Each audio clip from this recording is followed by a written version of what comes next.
കോൺഗ്രസിന്റെ ശേഷി എന്താണെന്ന് തെരഞ്ഞെടുപ്പ് കഴിയുമ്പോൾ മനസ്സിലാകും. കോൺഗ്രസിന് എത്ര പാങ്ങുണ്ട്, CPM-ന്റെ സ്ഥിതി എന്താണെന്ന് അപ്പോൾ മനസ്സിലാകും. പരാജയം മനസ്സിലായതോടെ പിണറായിയുടെ സമനില തെറ്റി. മാധ്യമപ്രവർത്തകരുടെ ചോദ്യങ്ങൾക്ക് മറുപടി പറയാനുള്ള ബുദ്ധി പോലും മുഖ്യമന്ത്രിക്കില്ല.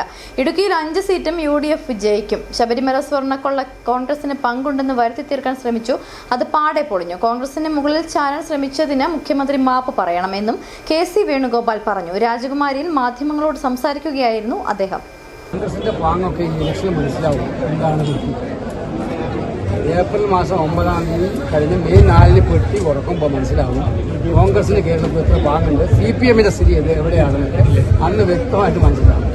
ഞാൻ പരാമർശത്തിലോട്ടൊന്നും കിടക്കുന്നില്ല. മുഖ്യമന്ത്രിക്ക് ഉയർത്താൻ മുഖ്യമന്ത്രിയോടുള്ള ചോദ്യം ചോദിക്കും. 10 കൊല്ലമായിട്ട് അദ്ദേഹമല്ലേ ഭരിക്കുന്നത്. അദ്ദേഹത്തോട് ചോദിക്കുന്ന ചോദ്യങ്ങൾക്ക് ഉത്തരം മുട്ടുമ്പോൾ തിരിച്ച് ചോദ്യം ചോദിച്ചിട്ട് കാര്യമില്ല. അദ്ദേഹം അധികാരിയാണല്ലോ.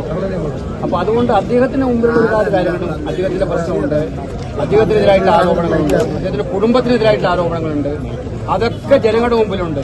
ഇത് ചോദിക്കാൻ ഒരു പത്രപ്രവർത്തകൻ വന്നാലോ അവന്റെ സ്ഥിതി നിങ്ങൾ കണ്ടല്ലേ. നിങ്ങളുടെ ബുദ്ധി പോലും ചോദ്യം ചെയ്യപ്പെടുന്ന ഒരു മുഖ്യമന്ത്രി കേരളത്തിൽ ഉണ്ടാവുകയല്ല.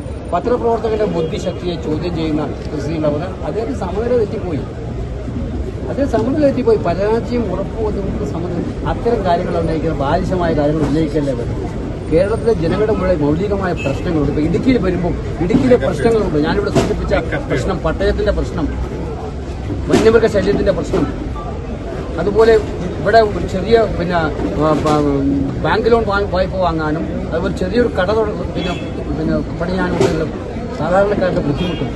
ഇത്തരം കാര്യങ്ങൾക്ക് മറുപടി പറയുന്നതിന് പകരം അരി എത്രാന്ന് ചോദിച്ചാൽ പയർ അഞ്ഞാടി എന്ന് പറയുന്ന സ്വഭാവം ഉണ്ടല്ലോ, അത് ഗതികേട് കൊണ്ട് പറയുന്നതാണ് അദ്ദേഹം. അത്രേ ഉള്ളൂ. ഞാനത് കേട്ടിട്ടില്ല നിങ്ങൾ പറഞ്ഞത്. ഇക്കാര്യത്തിലൊക്കെ തന്നെ ഞങ്ങളെ സംബന്ധിച്ചിടത്തോളം ഞങ്ങൾ വളരെ ജനങ്ങളുടെ മുമ്പിൽ വിനയാന്വിതനായിട്ടാണ് നിൽക്കുന്നത്. ഞങ്ങളെ ഈ ഗവൺമെന്റ് തെറ്റുകളെ ജനങ്ങളുടെ മുമ്പിൽ ചൂണ്ടിക്കാണിക്കും. അതോടൊപ്പം ജനങ്ങളുടെ മുമ്പ് ഞങ്ങളിപ്പോൾ കിട്ടണം ഞങ്ങൾ നടപ്പിലാക്കാൻ പോകുന്ന പദ്ധതികളും പറഞ്ഞു. ജനങ്ങൾ ഞങ്ങളെ സ്വീകരിക്കുന്നതിന് തെളിവാണ് കേരളത്തിന് അങ്ങോളം. അപ്പം നിങ്ങൾ കണ്ടോ, ഇടുക്കിയിൽ 5 സീറ്റും UDF ജയിക്കുന്ന ഒരു ഇലക്ഷനായിരിക്കും ഇലക്ഷൻ. ഇത് വെറുതെ പൊങ്ങച്ചം പറയല്ല. 5 സീറ്റും UDF ജയിക്കുന്ന ഇലക്ഷനായിരിക്കും ഇടുക്കിയിൽ ഉണ്ടാകാൻ വേണ്ടി പോകുന്നത്. കാരണം കേന്ദ്ര സംസ്ഥാന ഗവൺമെന്റുകൾ ഇവിടുത്തെ ജനങ്ങളെ പ്രത്യേകമായി ഉപകാരം ചെയ്യുന്നില്ല എന്ന് മാത്രമല്ല ഉപദ്രവിച്ചുകൊണ്ടിരിക്കുകയാണ്. ഞാനത് ഇവിടെ പ്രസംഗിച്ച കാര്യങ്ങൾ ഞാൻ വീണ്ടും ആവർത്തിക്കുന്നു. FCRA ഭേദഗതി അടക്കം കേന്ദ്ര സർക്കാരിന് ഇതിനെതിരെ അക്ഷരം മിണ്ടാൻ മുഖ്യമന്ത്രി തയ്യാറാക്കും. ഒത്തുകളിയാണ് എല്ലാത്തിനും. PMCയിൽ ഒപ്പിട്ടത്, ലേബർ കോഡ് നടപ്പിലാക്കിയത്, ഇതെല്ലാം നമുക്കറിയാവുന്ന കാര്യമാണ്. എന്തിനാണ് ഈ ഒത്തുകളി എന്നുള്ളതും എല്ലാവർക്കും അറിയാം. മോഡി എന്തിനാണോ ട്രംപിന് മേൽ കീഴടങ്ങിയത്, അതുപോലെ ഇദ്ദേഹം മോഡിക്ക് മുമ്പിൽ കീഴടങ്ങുന്ന കാഴ്ചയാണ് കാണാൻ കഴിയും. തെരഞ്ഞെടുപ്പിൽ ഏറ്റവും സജീവമാകുന്ന ഒരു വിഷയം തന്നെയല്ലേ അത്.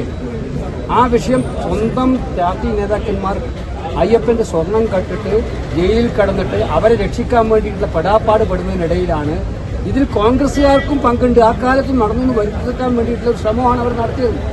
അത് പാടെ പൊളിയുന്നതായിരുന്നു. അവർക്ക് നോക്കി ക്ലീൻ ചിറ്റിന്റെ നടപടി. സത്യത്തെ സ്വർണ്ണപാത്രം കൊണ്ട് വെച്ചാൽ പോലും മൂടാൻ പറ്റില്ല എന്നുള്ള സത്യമായ കാര്യം. സത്യമായിട്ട് നിലകൊള്ളും. അതുകൊണ്ടാണ് ഇത്ര പെട്ടെന്നാണ് തെളിഞ്ഞത്. ആ സത്യം പെട്ടെന്ന് തെളിഞ്ഞു. ആ സത്യത്തിൽ മാപ്പ് പറയണം മുഖ്യമന്ത്രി അടക്കമുള്ള ആളുകൾ. ആ കാര്യത്തിൽ ശബരിമല ഇഷ്യൂ സ്വന്തം പാർട്ടി പ്രതികൂട്ടിലായപ്പോൾ അതിൽ നിന്നും രക്ഷപ്പെടാൻ വേണ്ടിയിട്ട് കോൺഗ്രസിന് തലയിൽ ചാരിയാൻ അവർ ശ്രമിച്ചതാണ്. അതിനെതിരായിട്ടുള്ള ശക്തമായ വ്യതിയാണിപ്പ് ഉണ്ടായിരിക്കുന്നത്. അതിന് മാപ്പ് പറയുന്നതിന് പകരം വീണ്ടും പുലഭം കണ്ടുകൊണ്ടിരിക്കുകയാണ്. ഇതിനെതിരായിട്ടുള്ള വികാരം ഇത്തരത്തിൽ